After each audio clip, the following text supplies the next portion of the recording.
Hello everyone, this is OGV Sai Divya, lecturer in mathematics in Sir CRR College for Women, Eluru. Final BSc Mathematics, 6th semester, Numerical Analysis, elective paper. Today I would like to explain the topic Newton-Raphson method, part 1, in unit 2. Let us start. Solution of algebraic and transcendental equations. So, first definition is the equation f of x is equal to 0 is said to be algebraic if f of x is purely a polynomial in x, if f of x contains some other functions namely trigonometric, logarithmic, exponential, etc. Then the equation f of x is equal to 0 is called a transcendental equation. So మనకి first డెఫినేషన్లో ఏమని చెప్తున్నారమ్మా, transcendental equation అంటే ఏంటి, algebraic equations అంటే ఏంటనేది డెఫినేషన్లో ఇచ్చారు. So f of x is equal to 0 అనేది algebraic function అవ్వాలి అని అంటే so f of x is purely polynomial in x అవ్వాలి. Okay, next if f of x contains some other functions. So f of x కనుక some other functions అని అంటే trigonometric function కానీ logarithmic function కానీ or exponential functions కానీ అయితే ఆ equations ఏమంటున్నాం, ట్రాన్సెండెంటల్ ఈక్వేషన్స్ అని అంటున్నాం. Okay, example the equations x cube minus 7x plus 8 is equal to 0 and x power 4 plus 4x cube plus 7x square plus 6x plus 3 is equal to 0. So ఇవన్నీ ఏంటి, polynomial in X ఉన్నాయి కాబట్టి వీటిని ఏమంటాం మనం, algebraic equations. So అదే రాసుకున్నాం చూడమ్మా, are algebraic equations. The equations x minus 2 sin x is equal to 0 and e power x minus 4x is equal to 0 all are transcendental equations. So ఇక్కడ మనకి సైన్ ఫంక్షన్ ఉంది కాబట్టి ఇవి trigonometric function అవుతుంది. అట్లాగే ఈ పవర్ ఎక్స్ అని ఉంది అంటే ఎక్స్పోనెన్షియల్ ఫంక్షన్స్. సో మనం డెఫినేషన్లో ఏం చెప్పుకున్నాం, ఇవి ట్రిగ్నోమెట్రిక్ కానీ లాగరిథమిక్ కానీ లేదు అని అంటే ఎక్స్పోనెన్షియల్ కానీ ఇవన్నీ కూడా ట్రాన్సెండెంటల్ ఈక్వేషన్స్ అవుతాయి. Okay, the real number alpha is called the root of the equation f of x is equal to 0 if and only if f of alpha is equal to 0. So alpha అనే దాన్ని ఒక real నెంబర్గా తీసుకుంటే, ఒక real number alpha అనే దాన్ని మనం రూట్గా consider చేసుకుంటే దాన్ని ఏమని రాసుకుంటున్నామమ్మా, f of x is equal to 0 if and only if f of alpha is equal to 0. So alpha అనేది రూట్ అయితే ఎఫ్ ఆఫ్ ఎక్స్ ప్లేస్లో మనం if and only if f of alpha is equal to 0గా తీసుకుంటాం. Next explain Newton Raphson method, very very important method అమ్మా. So ముందు procedure చూడండి ఏం ప్రూవ్ చేయాలో. X n plus 1 is equal to XN minus f of x n by f dash of x n. So Newton Raphson method అంటే x n plus 1 వాల్యూని ఎలా తీసుకుంటున్నాం, x n minus f of x n by f dash of ఎక్స్ఎన్గా తీసుకోవాలి. So ఇది మనకి 5 మార్క్స్కి explain Newton Raphson method అని అడుగుతారు, లేదు అని అంటే 10 మార్క్స్కి న్యూటన్ రెప్సన్ మెథడ్లో ఉన్న ప్రాబ్లమ్స్ని అడుగుతారు. So very very important. Proof చూడండి. Let x nought be an approximate value of the root of the function f of x is equal to 0. So x nought అనేది ఒక అప్రాక్సిమేట్ వాల్యూగా కన్సిడర్ చేసుకుంటున్నాం. And let x nought plus h be the exact value of the corresponding root where h is very small quantity, then f of x nought plus h is equal to 0గా తీసుకుంటున్నాం.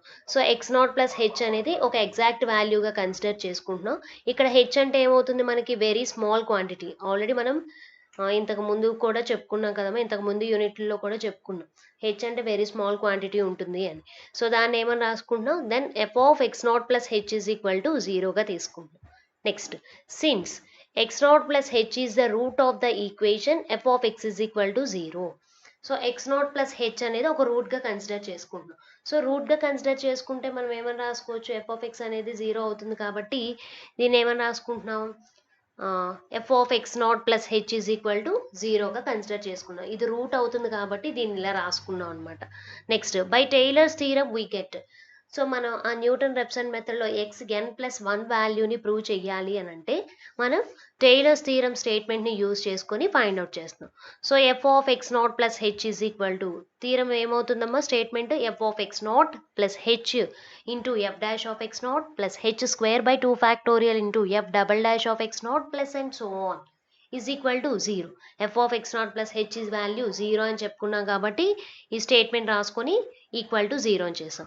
ఇక్కడ H అంటే మనం ఏమని చెప్పుకున్నామో very small quantity అని చెప్పుకున్నాం కదా, అంటే చాలా చిన్న వాల్యూ అవుతుంది కాబట్టి స్క్వేర్స్ కానీ లేదా హయ్యెస్ట్ పవర్స్ ఏవైతే ఈ థీరం స్టేట్మెంట్లో మనకు ఉన్నాయో వాటిని మనం డిలీట్ చేసేస్తున్నాం.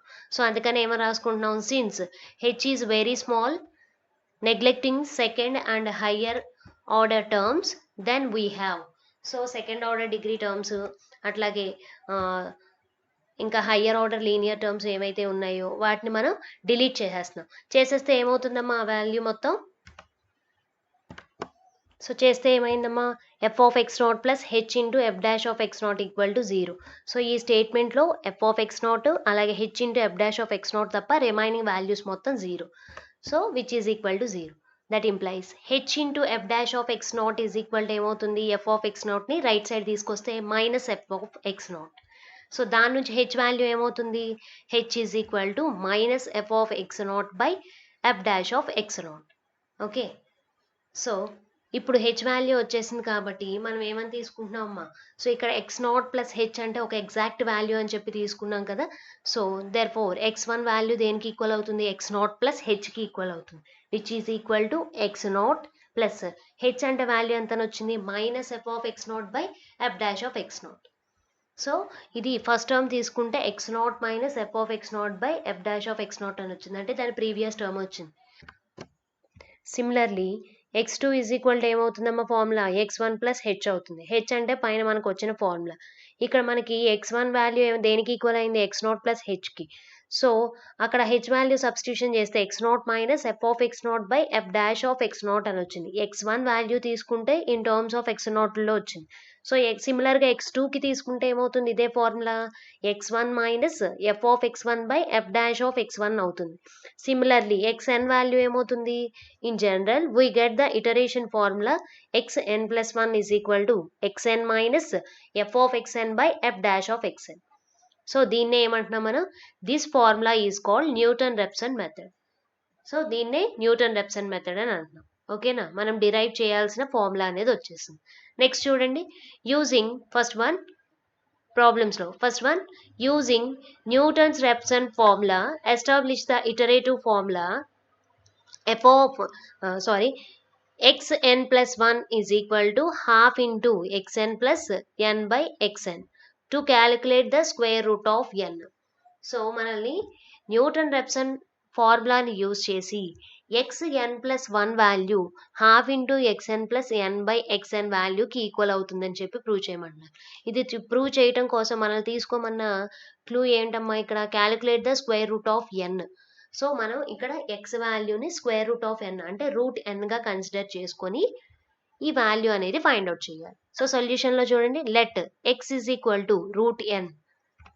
నెక్స్ట్ దాన్ని స్క్వేరింగ్ ఆన్ బోత్ సైడ్స్ చేస్తే ఏమవుతుంది, x square is equal to n అవుతుంది. దాని నుంచి square root of n square అవుతుంది కదమ్మా, స్క్వేర్ రూట్ క్యాన్సిల్ అయిపోతే ఎన్ వాల్యూ అవుతుంది. సో ఆ ఎన్ లెఫ్ట్ సైడ్ తీసుకొచ్చేస్తే ఏమవుతుంది, x square minus n is equal to 0. So మనకి ఏదైతే వాల్యూ వచ్చిందో మనం ఆల్రెడీ రెప్సన్ మెథడ్ చేసినప్పుడు ఏం తీసుకున్నాం, ఒక రూట్ని తీసుకున్నాం, అంటే f of x is equal to 0 అవుతుంది అని చెప్పి తీసుకొని అక్కడ నుంచి మనం టేలర్స్ థీరం యూజ్ చేసి క్యాలిక్యులేట్ చేసుకుంటూ వచ్చాం. సో అంటే ఇక్కడ మనం తీసుకున్నది x square minus n is equal to 0 అని వచ్చిందంటే ఇది రూట్ అవుతుంది కదా. సో అందుకని ఏం తీసుకుంటున్నాం, let f of x is equal to x square minus n. So ఇప్పుడు దీనికి డెరివేటివ్ చేయండి, ఎఫ్ డాష్ ఆఫ్ ఎక్స్ అంటే డెరివేటివ్ ఆఫ్ ఎక్స్ కదా. సో ఏమవుతుంది, ఎక్స్ స్క్వేర్కి డెరివేటివ్ 2x మైనస్ ఎన్కి డెరివేటివ్ కాన్స్టెంట్ కదా 0. సో 2x అని వచ్చింది by Newton Raphson formula. So Newton Raphson formula ఏమవుతుంది మనకి, x n plus 1 is equal to xn minus f of xn by f dash of xn అవుతుంది, which is equal to xn minus f of xn అని అంటే ఏమని రాయొచ్చు, ఇక్కడ F dash of xn అంటే f of xn అంటే x square minus ఎన్ అని వచ్చింది. సో ఎక్స్ ఎన్ అంటే ఏమవుతుంది, సఫిక్స్లో ఎన్ రాస్తాం, అంటే ఏమవుతుంది x n square minus capital n by f dash of xn అని అంటే 2 ఇంటూ xn. సో ఆ వాల్యూ అనేది తీసుకున్నాం. నెక్స్ట్ ఎల్సిఎం చేస్తున్నాం చూడండి అమ్మా, ఇక్కడ దీని డినామినేటర్లో 1 ఉన్నట్టు 1కి 2xnకి ఎల్సిఎం ఎంత అవుతుంది, 2xn అవుతుంది. సో క్రాస్ మల్టిప్లికేషన్ చేస్తే 2xn square minus xn square plus n అని అయింది మనం ఎల్సిఎం చేయగా, which is equal to 2xn square minus xn square అంటే ఎంత అవుతుంది, xn square plus n by 2xn.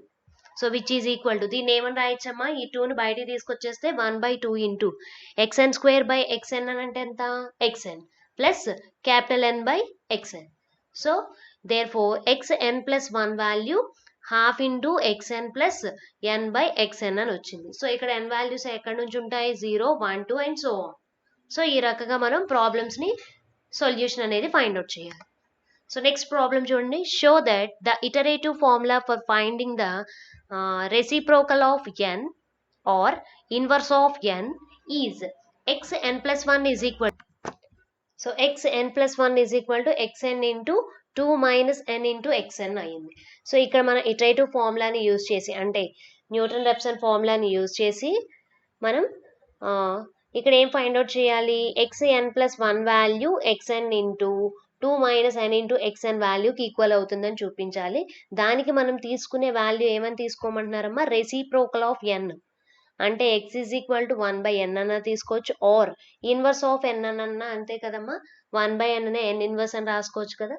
So ఆ x వాల్యూని అలా కన్సిడర్ చేసుకొని ఈ వాల్యూని ప్రూవ్ చేయమంటున్నారు. సో సొల్యూషన్ చూడండి, let x is equal to ఏమని తీసుకోవాలి, రెసిప్రోకల్ ఆఫ్ n కాబట్టి 1/n.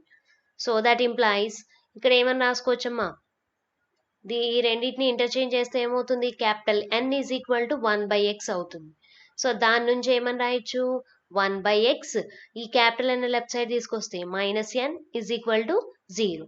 సో ఇప్పుడు ఇది మొత్తం ఏ ఫార్ములాలోకి వచ్చింది చూడండి, f of x is equal to 0 ఫార్ములాకి వచ్చింది కదా. సో అంటే let f of x value ఏమవుతుంది, ఇది రూట్గా కన్సిడర్ చేసుకుంటాం కదా. సో అందుకని f ఆఫ్ x వాల్యూ దేనికి ఈక్వల్ అవుతుంది, 1/x మైనస్ క్యాపిటల్ Nకి ఈక్వల్ అవుతుంది. సో దానికి డెరివేటివ్ ఫైండ్ అవుట్ చేస్తాను చూడండి, f dash of x is equal to, derivative ఏమవుతుందమ్మా, 1/xకి డెరివేటివ్ ఎంత అవుతుంది, మైనస్ 1/x స్క్వేర్ అవుతుంది, మైనస్ nకి డెరివేటివ్ 0. సో ఆ వాల్యూ ఏమైంది, minus 1/x square. By Newton Raphson method formula ఏమవుతుంది మనకి, xn plus 1 is equal to xn minus f of xn by f dash of xn which is equal to xn minus f of xn అని అంటే f of x value ఎంత మనకి ఇక్కడ చూడండి, 1/x minus n అయింది. So xn అంటే ఏమవుతుంది, 1/xn minus n. So f of xn అంటే 1/xn మైనస్ n అవుతుంది. సో ఆ వాల్యూని ఇక్కడ పెడుతున్నాం, minus 1/xn minus n by f dash of xn అంటే ఏమవుతుంది, మైనస్ 1/xn స్క్వేర్. సో ఆ వాల్యూ అనేది రాసుకున్నాం. నెక్స్ట్ చూడండి అమ్మా ఏమవుతుంది, ఇది xn మైనస్ ఆఫ్ మైనస్ అంటే ప్లస్ అవుతుంది, 1/xn స్క్వేర్ పైకి వెళ్తే ఏమవుతుందమ్మా, xn స్క్వేర్ అవుతుంది కదా. So xn plus xn square into పైన ఉన్న ఈ వాల్యూ మొత్తాన్ని రాసుకుంటున్నాం, 1/xn minus capital N.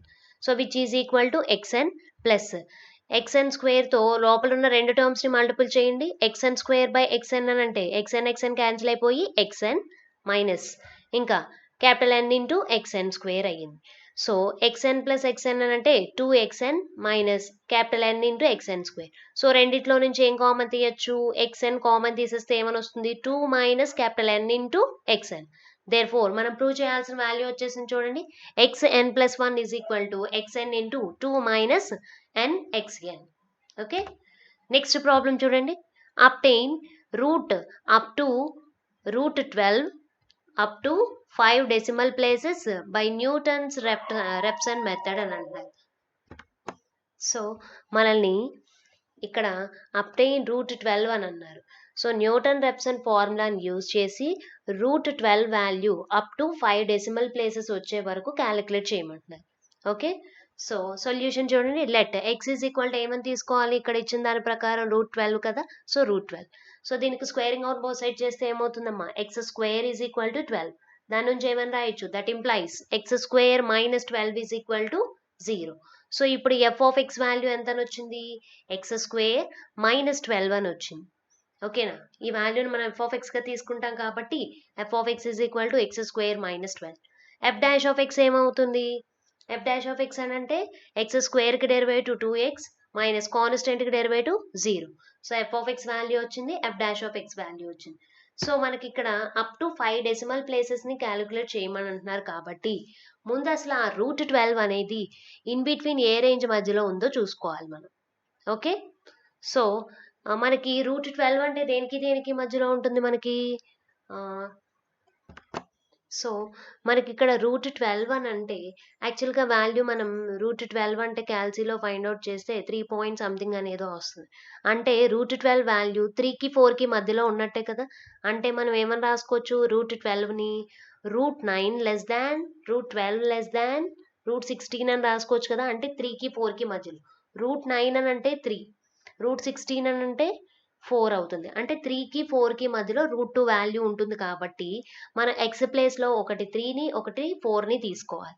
So అందుకని ఇక్కడ ఏమని తీసుకున్నాం, ఎఫ్ ఆఫ్ 3 అంటే 3కి 4కి మధ్యలో ఉంటుంది కాబట్టి F of 3 is equal to, దీనిలో సబ్స్టిట్యూషన్ చేయండి, 3 స్క్వేర్ అంటే 9 మైనస్ 12 అంటే -3 ఈజ్ అ నెగిటివ్, మైనస్ వచ్చింది కాబట్టి నెగిటివ్. నెక్స్ట్ అలాగే 4ని తీసుకోండి, F of 4 is equal to 4 square 16 minus 12 అంటే 4 ఈజ్ పాజిటివ్. సో -3కి 4కి మధ్యలో ఉంటుంది అని వచ్చింది. సో ఇక్కడ మైనస్ అంటే మనకి నెగిటివ్ వాల్యూ కాబట్టి సో నియరర్గా 3 దగ్గర ఉంటుంది అని అర్థం. అంటే root 12 value up to 5 decimal calculate చేయాలి అని అంటే 3 పాయింట్ సంథింగ్ వాల్యూస్ దగ్గర తీసుకుంటే మనకి 5 డెసిమల్ ప్లేసెస్ వరకు వస్తాయని అర్థం. సో అందుకని దీన్ని ఏమని రాసుకున్నాం, 3 to 4 మధ్యలో అని అన్నాం కదా. సో నెగిటివ్ వాల్యూ ఈ రెండిట్లో చిన్న వాల్యూ ఏదైతే ఉందో దానికి నియరర్గా తీసుకోవాలి. సో 3 చిన్న వాల్యూ కాబట్టి 3కి నియరర్గా వాల్యూస్ అనేవి మనం ఒక్కొక్కటి తీసుకుంటూ వస్తాం. చూడండి ఒకసారి. Therefore, the root of f of x is equal to 0 lies between 3 and 4. So 3కి 4కి మధ్యలో ఉంటుందని చెప్పుకున్నాం కదమ్మా, అదే రాసుకున్నాం ఇక్కడ. And it is nearer to 3. So ఎక్కడైతే నెగటివ్ వచ్చిందో దానికి నియరర్గా ఉంటుందని చెప్పి తీసుకోవాలి. సో ఇప్పుడు ఇక్కడ మనం ఎక్స్ నాట్ వాల్యూని కన్సిడర్ చేసుకోవాలి. అప్ టు 5 డెసిమల్స్ అని అన్నారు కాబట్టి మనం 5 డెసిమల్స్ వచ్చే వరకు క్యాలిక్యులేట్ చేసుకుంటూ రావాలి. ఓకే, సో చూడండి, లెట్ ఎక్స్ నాట్, ఇక్కడ ఎక్స్ నాట్ వాల్యూ అనేది నియరర్గా 3కి నియరర్గా ఉంది కాబట్టి అవన్నీ ఒక్కొక్కటి చెక్ చేసుకుంటూ రావాలి. అంటే 3 నుంచి 4కి మధ్యలో 3.1, 3.2, 3.3, 3.4 అట్లా చూసుకుంటూ రావాలి. సో ఇక్కడ ఏమైంది, let x not is equal to 3.4 be the approximate value of the root by Newton Raphson method అని అంటున్నారు. 3.4 అనేది అప్రాక్సిమేట్ వాల్యూ అవుతుంది అని అంటున్నారు. ఓకేనా. సో అది ఎట్లా అని అంటే ఒకసారి చూడండి అమ్మా, ఇక్కడ మనం 3.1 నుంచి ఇక్కడ x square is equal to 12కి ఈక్వల్ అవుతుంది కదా. సో అవునా, సో మనకి x square is equal to 12కి ఈక్వల్ అవుతుంది. సో ఫస్ట్ 3.1 చెక్ చేశారనుకోండి, 3.1 హోల్ స్క్వేర్ వాల్యూ ఎంత అవుతుందో చూడండి. సో ఇక్కడ మనం ఎక్స్ స్క్వేర్ ప్లేస్లో x square is equal to 12కి ఈక్వల్ అవుతుంది కదా. సో దేనికి నియరర్గా వచ్చిందో చూసుకోవాలి. ఓకే, ఎక్స్ ప్లేస్లో 3.1 పెట్టామనుకోండి, 3.1 హోల్ స్క్వేర్ అంటే ఎంత, 9.61. అది 12కి నియరర్గా ఉందమ్మా, దగ్గరగా ఉందా, లేదు అంటే ఆ వాల్యూ తీసుకోకూడదు. నెక్స్ట్ ఏం చేస్తాం, 3.2ని తీసుకుంటున్నాం, 3.2 whole square is equal to 12కి ఈక్వల్ అవుతుందో లేదో చూసుకోవాలి. 3.2 హోల్ స్క్వేర్ అంటే వాల్యూ ఎంత అని వస్తుంది మనకి, 10.24 అని వస్తుంది. అది 12కి నియరర్గా లేదు. నెక్స్ట్ 3.3 ఇంటూ 3.3 హోల్ స్క్వేర్ అని అంటే సంథింగ్. సో 3.3 హోల్ స్క్వేర్ అని అంటే 10.89 అని అట్లా వస్తుంది వాల్యూ. సో అది 12కి నియరర్గా లేదు. సో అంటే మనం 3.3 కూడా తీసుకోకూడదు. నెక్స్ట్ 3.4 తీసుకుంటే 3.4 హోల్ స్క్వేర్ వాల్యూ ఎంత అవుతుంది, 11.56 అవుతుంది. సో 11.5 అని అంటే నియరర్ టు 12 కదమ్మా. సో అందుకని చెప్పి మనం ఆ ఎగ్జాక్ట్ వాల్యూని ఎక్స్ నాట్ని ఏమని తీసుకుంటున్నాం, x not is equal to 3.4గా తీసుకుంటున్నాం. అర్థమైందా మీకు. సో ఎక్స్ నాట్ వాల్యూస్ మనం ఇక్కడ నియరర్ టు 3 అని అన్నారు కదా, అంటే 12కి ఏది నియరర్గా వస్తుందో చూసుకోవాలి. 3.1, 3.2, 3.3, 3.4 అట్లా చెక్ చేసుకుంటూ రావాలి. సో ఇక్కడ 3.4కి ఈక్వల్ అవుతుంది కాబట్టి let x not is equal to 3.4 be the approximate value of the root. So root 12కి అప్రాక్సిమేట్ వాల్యూగా 3.4ని తీసుకుందాం. ఇప్పుడు మనం న్యూటన్ రెప్సన్ మెథడ్ని యూజ్ చేసి క్యాలిక్యులేట్ చేస్తాం. సో న్యూటన్ రెప్సన్ మెథడ్ అంటే ఫార్ములా ఏంటి, xn n+1 is equal to xn minus f of xn by f dash of xn అవుతుంది. ఇక్కడ మనం x నాట్తో తీసుకున్నాం కాబట్టి x1 నుంచి రాసుకోవాలి. x1 is equal to x0 minus f of x0 by f dash of x0. So f of x naught అని అంటే ఏమవుతుంది, which is equal to 3.4 whole square minus 12 అవుతుంది. సో 3.4 హోల్ స్క్వేర్ అంటే value ఎంత, 11.56 minus 12 అంటే ఎంత అవుతుంది, minus 0.44. Next అలాగే F dash of x not అంటే ఎంత అవుతుంది, మన ఎఫ్ డాష్ ఆఫ్ ఎక్స్ అంటే ఏమని చేసాం, 2 ఇంటూ ఇక్కడ రాసుకున్నాం కదమ్మా 2x. సో అందుకని 2 ఇంటూ 3.4 6.8. దేర్ ఫోర్ ఫార్ములా ఏంటమ్మా, x1 ఈజ్ ఈక్వల్ టు ఈ ఫార్ములా ఎక్కడ ఉంది కదా దానిలో substitution 3.4 next minus of minus అంటే ప్లస్ 0.44/6.8. సో ఈ మొత్తం వాల్యూని క్యాల్సి తీసుకొని సింప్లిఫై చేస్తే ఎంత అని వచ్చింది, విచ్ ఈజ్ ఈక్వల్ టు 3.46471 అని వచ్చింది. ఓకే, 5 డెసిమల్స్ వచ్చింది, కానీ తీసుకున్న వాల్యూ కరెక్టో కాదో మనం నెక్స్ట్ ఇటరేషన్ చేసినప్పుడు మాత్రమే మనకు తెలుస్తుంది.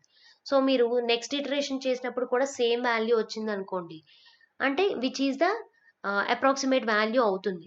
సో మనం చేసిన ప్రొసీజర్ అనేది, మనం తీసుకున్న వాల్యూ అనేది కరెక్ట్ అవుతుంది. సో అందుకని నెక్స్ట్ ఇటరేషన్ ఫర్ చెకింగ్ కోసం మనం నెక్స్ట్ ఇటరేషన్ చేస్తున్నాం. సో సెకండ్ ఇటరేషన్ అంటే x2 అవుతుంది కదా. సో చూడండి దాన్ని, f of x1 is equal to x2 అంటే ఫార్ములా ఏంటమ్మా మనకి x1 minus f of x1 by f dash of x1 అవుతుంది కదా. సో అంటే ముందు మనకి ఎఫ్ ఆఫ్ x1 వాల్యూ తెలియాలి, f dash of x1 value తెలియాలి. So f of x1 is equal to మనకి పై ఇటరేషన్ ఏదైతే వచ్చిందో ఇదే కదా x1 వాల్యూ. సో ఆ వాల్యూని సబ్స్టిట్యూషన్ చేయాలి. So f of 3.46471 is equal to మనకి ఎఫ్ ఆఫ్ ఎక్స్ అంటే ఏమన్నా వచ్చిందమ్మా, ఎక్స్ స్క్వేర్ మైనస్ 12 కాబట్టి ఈ మొత్తం వాల్యూని హోల్ స్క్వేర్ మైనస్ 12 చేస్తే ఇది క్యాల్సియం తీసుకొని సింప్లిఫై చేయగా ఏమని వచ్చింది మనకి 0.00422. Okay, next f dash of x1 అని అంటే ఫార్ములా ఏంటి మనకి 2x కదా. సో 2 ఇంటూ ఈ వాల్యూ మొత్తం రాసుకుందాం. సో సింప్లిఫై చేయగా ఏమని వచ్చింది 6.92942 అని వచ్చింది. సో x2 అంటే formula x1 minus f of x1 by f dash of x1 which is equal to, so values అనేవి సబ్స్టిట్యూషన్ చేసి సింప్లిఫై చేస్తే ఏమని వచ్చింది 3.4641 అని వచ్చింది. ఓకేనా, సో 3.4641 అని వచ్చిందమ్మా. కానీ ఇంతకుముందు ఏమని వచ్చింది మనకి 3.46471 అని వచ్చింది, అవునా. సో అంటే ఇది కరెక్టో కాదో చెక్ చేయాలంటే నెక్స్ట్ ఇటరేషన్ చేయాలి కదా. సో నెక్స్ట్ ఇటరేషన్లో కూడా మనకి సేమ్ వాల్యూ వస్తే, సో మనం ఇక్కడ దీనికి √12కి అప్రాక్సిమేట్ వాల్యూ ఈ వాల్యూ అని చెప్పి తీసుకుంటాం. నెక్స్ట్ చూడండి, సో ఇక్కడ 46410 అని కూడా ఉంటుంది, అది కూడా చూసుకోండి. Next F of x2, next ఇక్కడ x2 చేసాం కాబట్టి నెక్స్ట్ వచ్చేది మనకి x3 అవుతుంది. So f of x2 is equal to ఏమవుతుందమ్మా, ఎఫ్ ఆఫ్ 3.x2 అంటే మనకి 46410 అని వచ్చింది, which is equal to f of x అంటే ఎక్స్ స్క్వేర్ మైనస్ 12 అవుతుంది కదా. సో ఈ వాల్యూ మొత్తాన్ని హోల్ స్క్వేర్ చేసి minus 12 which is equal to మొత్తాన్ని సింప్లిఫై చేస్తే minus 0.00001. Next f dash of x2 is equal to f dash of 3.4641 which is equal to 2x కదమ్మా, F dash of x అంటే 2 into ఈ value మొత్తం. So simplify చేయగా 6.9282. So therefore x3 is equal to formula ఏమవుతుంది, x2 minus f of x2 by f dash of x2 అవుతుంది. So ఆ ఫార్ములాలో substitution చేసి simplify చేస్తే ఏమని వచ్చింది మనకి 3.4641. సో పై ఇటరేషన్లో కూడా మనకి 4641 వచ్చింది, ఈ ఇటరేషన్లో కూడా 4641 వచ్చింది. సో అంటే √2కి అప్రాక్సిమేట్ వాల్యూ ఏమవుతుంది 3.4641 అవుతుంది. సో ఈ రకంగా మనం ప్రొసీజర్ అనేది కంటిన్యూ చేసుకుంటూ రావాలి. Okay, next using Newton Raphson method find correct to 4 decimals of the equation x³ minus 6x plus 4 is equal to 0. So దీనికి కూడా సేమ్ ప్రొసీజర్ చేయాలమ్మా, అప్ టు 4 డెసిమల్ ప్లేసెస్ అని అన్నారు ఇక్కడ. సో 4 డెసిమల్ ప్లేసెస్కి వాల్యూస్ అనేవి మనం క్యాలిక్యులేట్ చేసుకోవాలి. ఓకే, సో సొల్యూషన్లో చూడండి, f of x is equal to x³ minus 6x plus 4గా తీసుకుంటున్నాం. అప్పుడు ఎఫ్ డాష్ ఆఫ్ ఎక్స్ ఏమవుతుంది, దీని డెరివేటివ్ x³ డెరివేటివ్ ఎంత అవుతుంది 3x స్క్వేర్ మైనస్ 6xకి derivative 6 plus constant derivative 0. So అంటే ఏమైంది 3x స్క్వేర్ మైనస్ 6 అయ్యింది. సో నెక్స్ట్ ఏం చేస్తామమ్మా, ఇక్కడ మనకి అప్ టు 4 డెసిమల్స్ అని అన్నారు. సో మనం ఫస్ట్ 0 నుంచి చెక్ చేసుకుంటూ రావాలి. ఇక్కడ ఈక్వేషన్ కదా మనకి, ఇది ఆల్జీబ్రాయిక్ ఈక్వేషన్ కాబట్టి మనం ఏం చేస్తాం 0 నుంచి చెక్ చేసుకుంటూ వస్తాం. సో 0 నుంచి చెక్ చేసుకుంటూ వచ్చినప్పుడు మనకు ఒక పాజిటివ్ వాల్యూ, ఒక నెగెటివ్ వాల్యూ రావాలి. అప్పుడే మనం ఆ రెండిటికి మధ్యలో ఉంటుంది అని చెప్పి తీసుకుంటాం. వేటికి నియరర్‌గా ఉందో రాసుకుంటాం. సో, అందుకని 0ని తీసుకున్నాం first. 0 f of 0 is equal to 0 minus 6 into 0 plus 4 అంటే ఎంతయింది? 4 అని వచ్చింది. Is positive. నెక్స్ట్ అలాగే f ఆఫ్ 1 తీసుకుంటే 1 మైనస్ 6 ప్లస్ 4 అని వచ్చింది. అంటే మొత్తం అన్ని సింప్లిఫై చేస్తే -1 ఈజ్ నెగెటివ్. సో, ఒక పాజిటివ్, ఒక నెగెటివ్ వచ్చింది కాబట్టి దేనికి మధ్యలో ఉంటున్నట్టు మనకిప్పుడు 0కి 1కి మధ్యలో ఉంటున్నట్టు. సో, అందుకే ఏమని రాసాం? Therefore A root of f of x is equal to 0 lies between 0 and 1 and it is nearer to. So, దేనికి నెగెటివ్ వాల్యూ ఎక్కడైతే వచ్చిందో దానికి నియరర్‌గా ఉంటుందని దాని అర్థం అమ్మ. ఓకేనా? సో, ఇక్కడ మనకి నెగెటివ్ వాల్యూ 1 దగ్గర, సో నెగెటివ్ వాల్యూ మనకి 1 దగ్గర వచ్చింది కాబట్టి మనకి నియరర్ టు దేనికి నియరర్‌గా ఉంటుంది? 1కి నియరర్‌గా ఉంటుంది. సో, అందుకని ఏమని రాస్తున్నాం? Let x not is equal to మనకి 0కి 1కి మధ్యలో కదమ్మా ఉండేది. సో, 1కి నియరర్‌గా అంటే ఎక్కడి నుంచి వస్తాయి మనకి? 0కి నియరర్‌గా అంటే 0.1, 0.2 ఆ వాల్యూస్ వస్తాయి. 1కి నియరర్‌గా అంటే 0.5, 0.6, 0.7, 0.8, 0.9 ఇవన్నీ కూడా 1కి నియరర్‌గా ఉన్నట్టు. సో, అందుకని చెప్పి మనం ఇక్కడ నుంచి చెక్ చేసుకుంటూ రావాలి. 0.5 నుంచి చెక్ చేసుకుంటూ రావాలి. ఓకేనా? 0.5 నుంచి చెక్ చేసుకుంటే ఏదైతే మనకి కరెక్ట్ వాల్యూ అనేది వస్తుందో అది మనం x0గా తీసుకుంటాం. సో, ఇక్కడ మీరు ఫస్ట్ 0.5ని పెట్టండి. 0.5 whole cube minus 6 into 0.4 plus 4 ఆ వాల్యూ మొత్తాన్ని సింప్లిఫై చేస్తే మనకి సంథింగ్ ఏదో వాల్యూ వస్తుంది. అది 0 కన్నా ఎక్కువగా ఉందనుకోండి, అది 0కి నియరర్‌గా ఉన్నట్టు కాదు కదా! సో, అట్లా ఒక్కొక్కటి చెక్ చేసుకుంటూ రావాలి. ఇప్పుడు 0.7 ఇక్కడ 0.7 తీసుకున్నాం చూడండి. దాన్ని చెక్ చేస్తున్నాం. సో, చూడండమ్మా. ఇక్కడ మనం ఈ వాల్యూ మొత్తం ప్లేస్‌లో ఫస్ట్ 0.7ని పెట్టామనుకోండి. 0.7 whole cube minus 6 into 0.7 plus 4 ఈ వాల్యూ మనకి 0కి ఈక్వల్ అవ్వాలి కదా! 0కి నియరర్‌గా రావాలి. సో, అందుకని 0.7ని ఈ వాల్యూలో పెట్టి సింప్లిఫై చేస్తే 0.142 అని చెప్పి వచ్చింది. 0.1 అని అంటే 0కి దగ్గరలోనే ఉన్నట్టు కదా! అవునా? సో, అందుకని చెప్పి వాల్యూని తీసుకుంటున్నాం. అలా కాకుండా 0.6 పెట్టామనుకోండి. 0.6 whole cube minus 6 into 0.6 plus 4ని చేస్తే మనకి ఎంతనొస్తుంది అనంటే 0.614 అని వస్తుంది. 0.6 అనంటే పెద్ద వాల్యూ కదా! నియరర్‌గా అంటే 0 నుంచి 0.1 నుంచి 0.5 లోపు ఉండాలి. అది 0కి నియరర్‌గా ఉన్నట్టు. అలా కాకుండా 0.5 నుంచి 0.9 వరకు ఉందంటే అది 1కి నియరర్‌గా ఉన్నట్టు. సో, అందుకని ఏం చేస్తున్నాం 0.7 వాల్యూ అనేది అప్రాక్సిమేట్ వాల్యూగా తీసుకుంటున్నాం. అప్పుడు x1 వాల్యూ ఏమవుతుందమ్మా? Of the root by the Newton Raphson method x1 అంటే ఫార్ములా ఏంటి? x0 minus f of x0 by f dash of x0. So, f of x0 అనంటే మనం f ఆఫ్ 0.7ని తీసుకున్నాం. సో, ఆ వాల్యూని x cube minus 6 into 6x plus 4 ఆ వాల్యూలో x ప్లేస్‌లో 0.7ని పెట్టి సింప్లిఫై చేయగా ఏమనొచ్చింది? 0.143 అనొచ్చింది. అట్లాగే f డాష్ ఆఫ్ x0 అనంటే ఎంతొస్తుందమ్మా? 3x స్క్వేర్ మైనస్ 6 కదా! So, 3 into 0.7 whole square minus 6 ఈ మొత్తం వాల్యూని సింప్లిఫై చేస్తే -4.53 అనొచ్చింది. Therefore x1 is equal to formula ఏమిటి? ఇదే కదా ఫార్ములా. సో, ఆ ఫార్ములాలో సబ్స్టిట్యూషన్ చేసి సింప్లిఫై చేస్తున్నాం. చేయగా మనకేమనొచ్చిందమ్మా? 0.7316 అనొచ్చింది. సో, మనకి ఒక ఇటరేషన్‌తో మనం ఆపం కదా! సో, ఆ ఒక ఇటరేషన్ చేసినప్పుడు ఆ వాల్యూ కరెక్టో కాదో తెలుసుకోవాలి అనంటే నెక్స్ట్ ఇటరేషన్ కంపల్సరీగా చేయాలి. సో, నెక్స్ట్ ఇటరేషన్‌కి ఫార్ములా ఏమవుతుంది? x2 is equal to x1 minus f of x1 by f dash of x1 అవుతుంది. సో, అందుకని f ఆఫ్ x1 వాల్యూని చేస్తున్నాం. అంటే ప్రీవియస్ వాల్యూ. ఏమవుతుందమ్మా? f of 0.7316 which is equal to x cube minus 6x plus 4లో substitution చేసాం.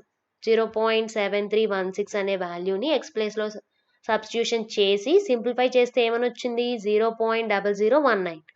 Next అలాగే f dash of x1 అనంటే f డాష్ ఆఫ్ ఆ వాల్యూని సబ్స్టిట్యూషన్ చేసి అట్లాగే 3 ఇంటూ x స్క్వేర్ మైనస్ 6 కదా! f డాష్ ఆఫ్ x అంటే సో, ఆ x1 ప్లేస్‌లో ఆ వాల్యూని రాసుకొని సింప్లిఫై చేస్తే ఎంతనొస్తుంది?-4.3943. So, x2 therefore x2 formula రాసుకొని సబ్స్టిట్యూషన్ చేస్తున్నాం. x2 అంటే ఫార్ములా ఏమవుతుంది మనకి x1 minus f of x1 by f dash of x1 అవుతుంది. సో ఆ వాల్యూలో సబ్స్టిట్యూషన్ చేసి సింప్లిఫై చేస్తే 0.732 అని వచ్చింది. సో పై ఇటరేషన్ మన x1 ఎంత అని వచ్చింది, 0.7316 అని వచ్చింది. ఇది 0.73 అని వచ్చింది. సో టూ డెసిమల్స్ కరెక్టే వచ్చినాయి. నెక్స్ట్ది కూడా కరెక్ట్ రావాలి అని అంటే మనం ఇంకొక ఇటరేషన్ చేస్తే మనకు కరెక్ట్ వాల్యూ అనేది వస్తుంది. సో నెక్స్ట్ ఇటరేషన్ కోసం ఏం చేస్తున్నాం, x3ని చెయ్యాలి. సో చూడండి అమ్మా, x3 అంటే ఫార్ములా ఏంటి, x2 minus f of x2 by f dash of x2 కదా. సో అందుకని f ఆఫ్ x2 వాల్యూని ఫైండ్ అవుట్ చేసాం. సబ్స్టిట్యూషన్ చేసి సింప్లిఫై చేస్తే ఎంత వచ్చింది, 0.00002. అట్లాగే f డాష్ ఆఫ్ x2 అని అంటే x2 వాల్యూ ఇదే కదా. సో ఆ వాల్యూని పెట్టి సింప్లిఫై చేస్తే -4.3925 అని వచ్చింది. Therefore x3 is equal to formula x2 minus f of x2 by f dash of x2. ఆ వాల్యూలో సబ్స్టిట్యూషన్ చేసి సింప్లిఫై చేయగా మనకి 0.732 అని వచ్చింది. సో సేమ్ డెసిమల్స్ వచ్చినాయి చూడండి అమ్మా, సేమ్ పాయింట్స్ వచ్చినాయి కదా. సో అంటే ఇటరేషన్ అనేది ఇక్కడతో మనం ఆపేయచ్చు, ఎందుకంటే రెండు ఈక్వల్ వచ్చినాయి కాబట్టి ఇక్కడతో మనం ఆపేస్తాం. Therefore hence the root of the equation is ఏమవుతుందమ్మా, దానికి రూట్ 0.732 అవుతుంది. Okay, so this is all about our today session.